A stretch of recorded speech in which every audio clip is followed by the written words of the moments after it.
16 வயதில் துறவியாக விரும்பி வீட்டை விட்டு வெளியேறினார்.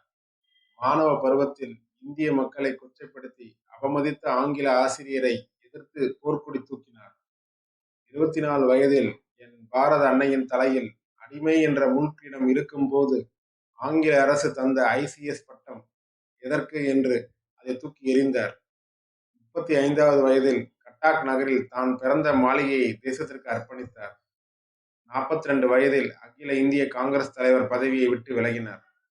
44வது வயதில் தேசத்தை விட்டே வெளியேறி உயிரை பணயம் வைத்து ஜெர்மனி, ஜப்பான், கிழக்காசிய நாடுகளில் வீர பயணம் செய்து இந்திய தேசிய இராணுவத்தை நிறுவி வெற்றி மேல் வெற்றி பெற்று ஆசாத் இந்து சர்க்காரை நிறுவி இந்தியாவின் முதல் பிரதமராக தம்மை பிரகடனப்படுத்தினார். 1947 இந்திய சுதந்திரத்திற்கு அடித்தளம் அமைத்து கொடுத்தவர். மவுண்ட்பேட்டன் மனதில் பேரச்சத்தை உருவாக்கியவர். அந்த மாபெரும் தியாக வரலாறு கொண்டவர்தான் நமது நேதாஜி சுபாஷ் சந்திரபோஸ் அவர்கள். நேதாஜியின் ஐஎன்ஏ படையின் புலி பாய்ச்சலே இந்திய சுதந்திரம் கொடுத்திட மவுண்ட்பேட்டனை உந்தி தள்ளியது. நேதாஜி வழியில் வந்த தீவிரம் சிறு வயதில் துறவியாக பின் ஆங்கிலேயனை எதிர்த்து தேடி வந்த பதவிகளை தூக்கி எறிந்து தன் சொத்தை மக்களுக்கு அர்ப்பணித்து விட்டு உயிரை பணயம் வைத்து சுதந்திரத்துக்காக போராடி நாட்டுக்காகவும் மக்களுக்காகவும் வாழ்ந்தார்.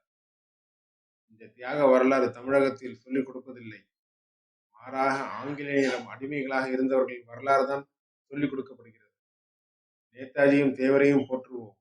ஆங்கிலேய அடிமைகளையும் சுயநல அரசியல்வாதிகளையும் தூற்றுவோம். நன்றி, வணக்கம்.